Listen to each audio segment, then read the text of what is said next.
नमस्कार, हमारे digital platform पर आपका स्वागत है।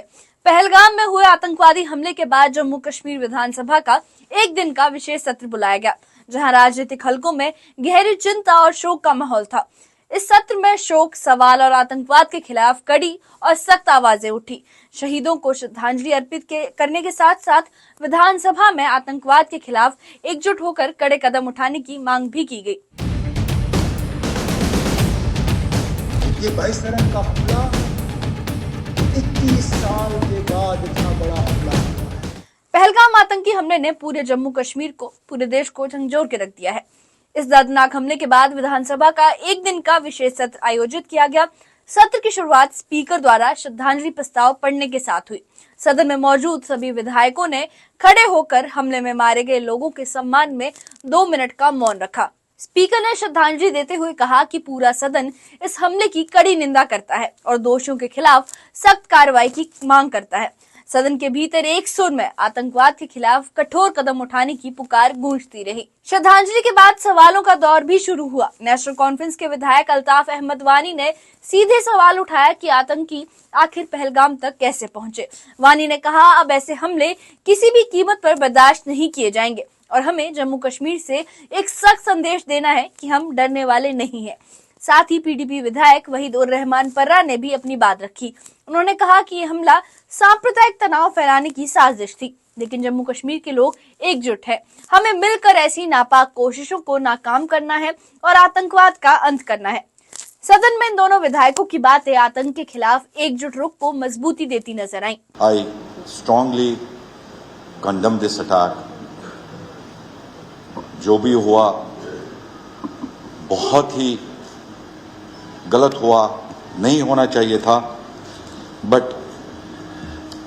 कई साथियों ने यहाँ पे कहा, मीर साहब ने कहा कि पहलगाम एक ऐसा एरिया है जो कि पूर्ण अमन माना जाता था, लेकिन समझ ही नहीं आ रहा है मैं कहूं तो क्या कहूं।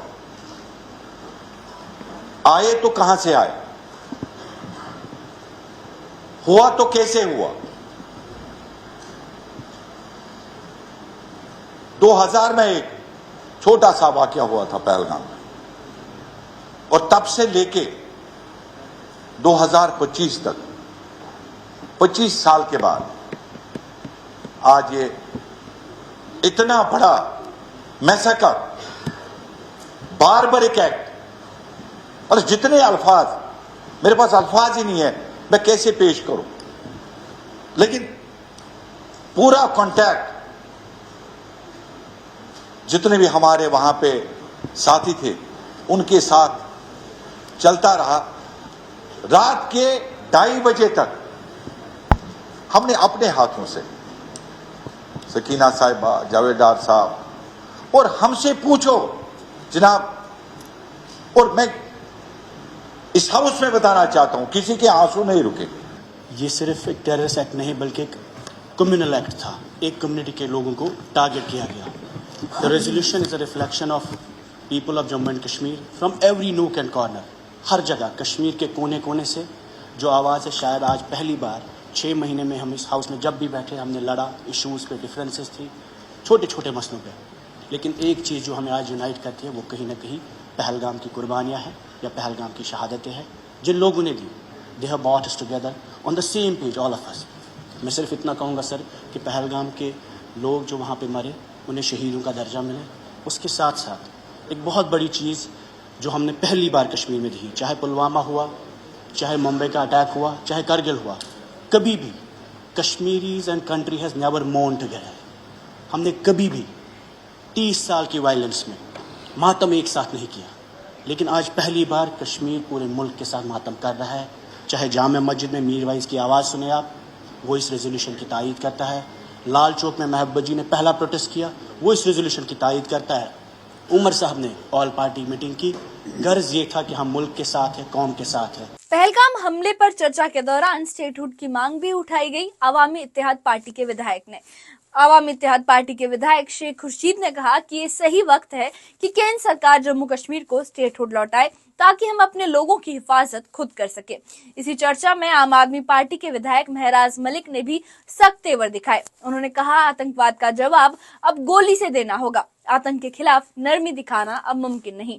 मुझे लगता है कि गवर्नमेंट ऑफ इंडिया को देखना चाहिए कि शायद ये सही वक्त है इस वक्त स्टेटहुड रेस्टोर करने के लिए, क्योंकि अगर जम्मू कश्मीर की जो इलेक्टेड सरकार है, जो इलेक्टेड नुमाइंदे हैं, अगर हम एम्पावर्ड होते तो मुझे लगता है कि इस किस्म के वाक़ात में ना सिर्फ कमी होगी बल्कि आइंदा जो है आइंदा के लिए ये ठीक रहेगा। गोली का जवाब गोली से नहीं होना चाहिए, क्योंकि सर वो 4 आदमियों को भेजते हैं, हम बोल ही रहे हैं, मजम्मत कर ही रहे हैं, और उससे क्या हो रहा है कि हमारे मुल्क के अंदर अफरा तफरी का माहौल है।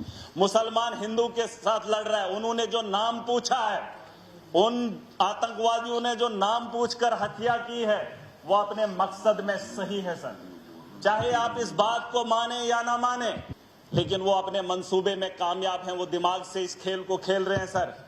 मुसलमान पूछकर हिंदू को मार रहा है, वो चाहता है कि हिंदुस्तान के अंदर हिंदू और मुस्लिम का फसाद हो ताकि ये जंग खुद आपस में लड़े, वो अपना हाथ न इस मुल्क के अंदर डाले। नेता प्रतिपक्ष सुनील शर्मा ने भी अपनी बात रखते हुए कहा कि हमें मोदी सरकार से पूरी उम्मीद है कि आतंकवाद को जड़ से मिटाने के लिए कठोर और निर्णायक कदम उठाए जाएंगे।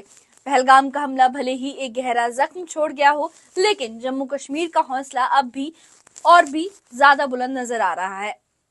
लेकिन मैं एक सदन में एक बात जरूर कहना चाहूंगा, हम चुने हुए प्रतिनिधि हैं, हमारे ऊपर पूरे जम्मू कश्मीर के लोगों की इस वक्त नजरें हैं। मैं कहता हूं सिर्फ जम्मू कश्मीर नहीं, पूरा देश इस वक्त जम्मू कश्मीर की इस विधानसभा को देख रहा होगा कि जिस प्रकार से ऑनरेबल सीएम साहब ने ऑल पार्टी मीटिंग बुला के सभी पार्टीज के नुमाइंदों को एक सूत्र में पिरोकर भारत सरकार को, भारतीयों को एक संदेश दिया। ये 22 रन का हमला 21 साल के बाद इतना बड़ा हमला। सदन में आज हर ओर से एक ही पैगाम गूंज रहा था, आतंकवाद के खिलाफ एकजुट होकर निर्णायक जंग छेड़ने का। सभी दलों ने इस बात पर जोर दिया कि अब आतंक के खिलाफ इस जंग में कोई दो राय नहीं होगी। हर नेता ने अपनी बात रखी और साफ तौर पर कहा कि आतंकवाद से निपटने के लिए अब कोई भी समझौता नहीं किया जाएगा। अब मुकाबला आर पार का होगा और किसी भी तरह की साजिश का माकूल जवाब दिया जाएगा। ये संदेश सदन के भीतर से भी और बाहर से भी गूंज उठा है। आतंकवाद को कतई बर्दाश्त नहीं किया जाएगा। इस बारे में आपकी क्या राय है, हमें कमेंट बॉक्स में अपनी राय जरूर बताएं।